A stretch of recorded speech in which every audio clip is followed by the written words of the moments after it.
Dallas Police Department facing a staff shortage, and the chief says millennials are to blame. We have nights, weekends, and holidays, and those are some of the things that are not necessarily attractive to the millennials who want all days off and to be the chief in 6 months. So we recognize that that is a challenge for us. All right, to increase interest, Chief Renee Hall is looking at everything from rewarding officers who recruit candidates to eliminating some of the automatic disqualifiers for potential officers, like minor drug use from somebody's past. But is lowering the requirements a good idea here?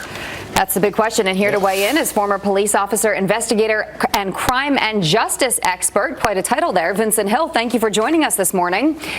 Is this a problem? Is this a big problem that we're starting to see as a trend?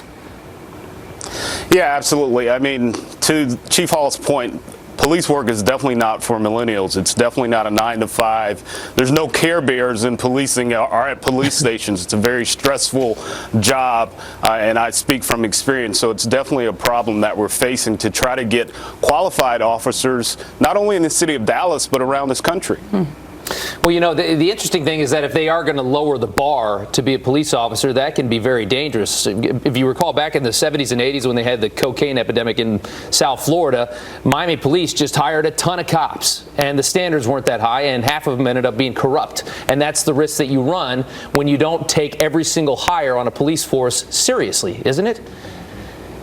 Yeah, absolutely. I mean, when I took the background check for policing, they asked had I smoked marijuana, and I answered truthfully, no. I think maybe I was the only one that hadn't, but you know, from childhood I wanted to be a police officer, and part of that is holding yourself to a higher standard of the people you're sworn to serve and protect. And I think you open yourself up for a lot of legal issues, because let's just say there's a police shooting and it's someone that happened to use drugs in the past, right? The public's already thinking that police are corrupt, they're criminals. So just imagine the legality when that defense attorney says, oh, this officer used to use drugs, so why was he even on the street anyway? What is your message for the millennials that we're talking about who, as the chief said, you know, doesn't want to work anything other than 9-to-5, doesn't want to work the holidays? What would you say to them?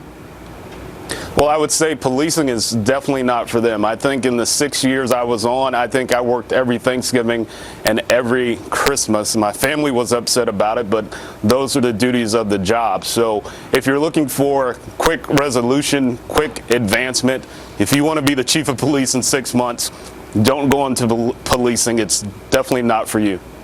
You know, in the climate right now in this country, there has been a lot of vilification of police officers, and they're viewed as the bad guy by a lot of people in this country that don't really understand how I think this country works. Is that part of the problem as well? Yeah, absolutely. I mean, you have to think millennials themselves think that police are the bad guys. The majority of millennials, you know, are in agreement with the NFL protests because of police brutality based on what I believe to be a false narrative. So anytime you have a group of people that already see police as bad people, it's not a good mix for them to then try to become a police officer. Right. Yeah.